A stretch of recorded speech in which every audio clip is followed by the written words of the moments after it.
explain how the regulations for crypto differ, in your opinion, from securities or commodities? Yeah, well, that's been one of the big questions that this bill is trying to address is which of these crypto assets are commodities or securities, because that really depends which regulator you should go to. And that lack of clarity was weaponized in the past, unfortunately, by politicized agencies. Now, crypto, it does, so many of these crypto assets are commodities, securities. Some of them are stable coins, which is more like currency. So crypto is going to update all aspects of the financial system. Just to give you one specific point of debate right now, for an asset that is a crypto commodity, they should be able to go to the CFTC and get listed.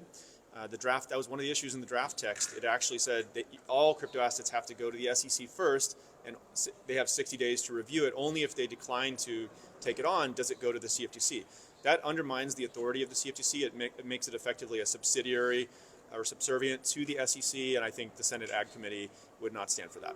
Right, Coinbase has historically tried to build consensus around the industry. Are you concerned now that you may have permanently hurt the bill's chances moving forward?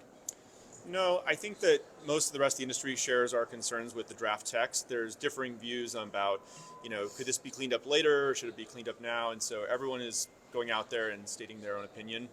My sense is that the work on the bill has not slowed down. In fact, if anything, it's intensified, and it's really just brought people together and highlighted the issues that need to get resolved.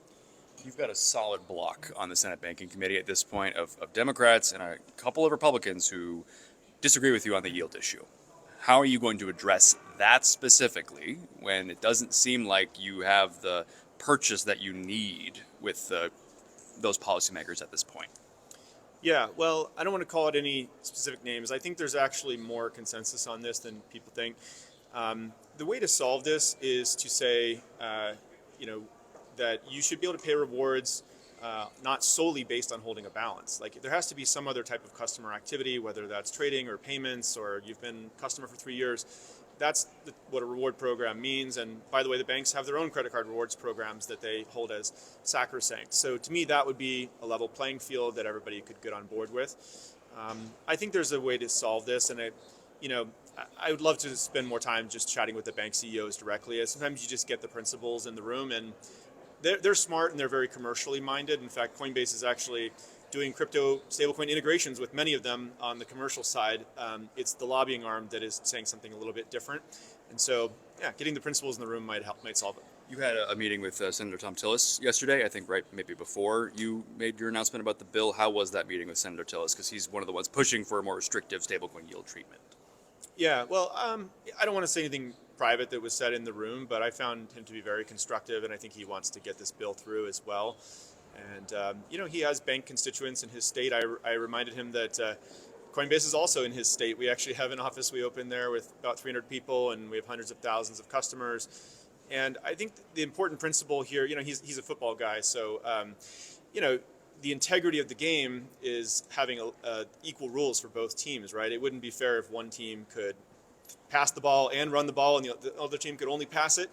Even if you won, it would feel like a hollow victory because the rules were unequal, right? So I think that a level playing field and free market competition is a good principle to follow here, and everybody can win, banks and crypto companies. The section on tokenization, I know, is also a concern for you guys. I believe it's Section 505. I've heard rumblings that the Banking Committee may be willing to heavily amend that or even take that out. Would that have changed your mind had you known that yesterday before tweeting? Well, I have heard that same thing. I hope they do remove that section because tokenized equities are a very important part. Crypto can update capital formation in a very powerful way. So I think that section should be removed. The issue was that could it have been removed in time for the markup? We didn't hear any kind of clear plan on that. And so I think it would have been really dangerous to have the committee vote on that section and say, well, maybe we'll remove it later. It's always more difficult to remove something than it is to add it. So I like the idea of removing it, and my understanding is it would not have been ready in time for the markup. So I had a question about the national debt. As you know, it's over $38 trillion now. How, from your perspective, how is that affecting the financial sector? And are you worried about the consequences of carrying that much debt and it possibly exploding over the next 5 years? Well, like all Americans, I'm concerned about the national debt. I mean, there's only two ways to fix that. You can raise revenue or cut costs, right?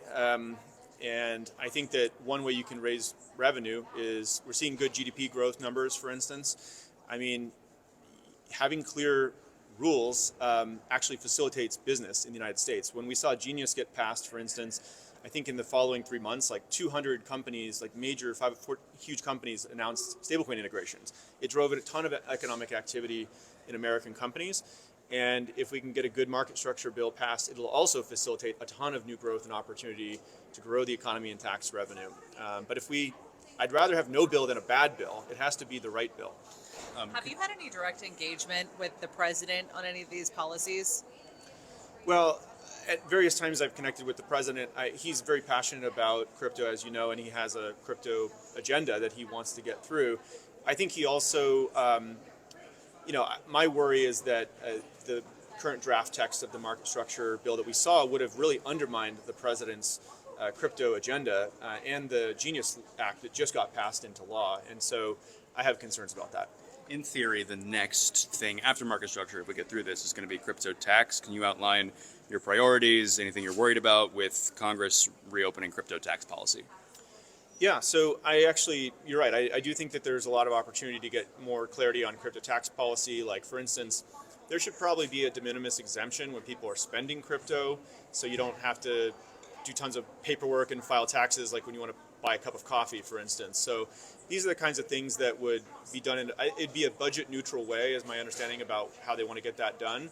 But just cut out a ton of the bureaucracy and paperwork for these small transactions with crypto so it can actually be used for payments. I just want to say a big thank you to Senator Scott, Senator Lummis, really the banking and ag committees and their staff. They've been incredible, working day and night to try to get this bill through, along with the rest of the crypto industry. So I think their leadership has been incredible. With that said, we saw the draft text really for the first time Monday night, and so we had about 24 hours to review it. Went into a number of meetings on Wednesday, and we noticed there were some pieces of text that caused us concern.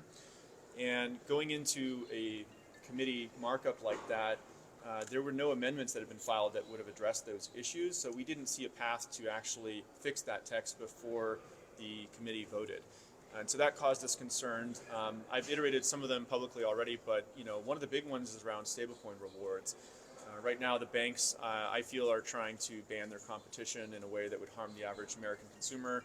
Americans should be able to earn more money on their money, and stablecoin rewards are offering 3.8% when bank savings accounts are offering 14 basis points. So that's something we're going to keep standing up for our customers on, and there were 3 or 4 other issues that would have killed product lines we have already out there.